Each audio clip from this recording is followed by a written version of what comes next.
మరి కేవలం విశ్వవిద్యాలయం విద్యార్థులు మాత్రమే కాదు, మీరు ఈ విశ్వవిద్యాలయం భవిష్యత్తు. మీరు ఇక్కడ గడిపే సంవత్సరాల్లో మీ జీవితంలో ముఖ్యమైన క్షణాలు, మీ ఆలోచనలు తీర్చిదిద్దే అద్భుతమైన క్షణాలు. దేశ భవిష్యత్తుకు మీరే నావికులు. మీ విలువల్ని నిర్మించే క్షణాలు, మీ దిశని నిర్ణయించే క్షణాలు ఇవి.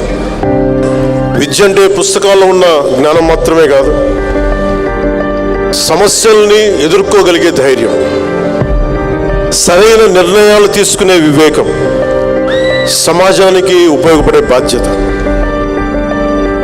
సౌత్ ఆఫ్రికా ప్రెసిడెంట్గా చేసి అపార్థైడ్ మీద యుద్ధమే చేసి కొన్ని దశాబ్దాలు చేసిన నెల్సన్ మండేలా గారి మాటల్ని ఒకసారి మీకు గుర్తు చేస్తున్నాను.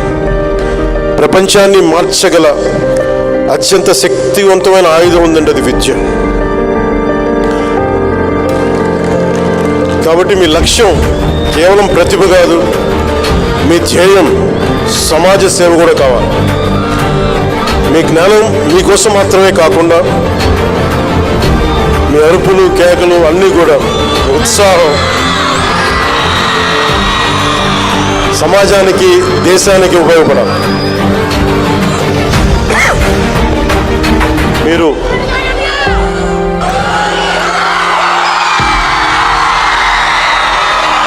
మీ చల్లని మాట చాలు వచ్చే దగ్గు ఆగిపోతుంది.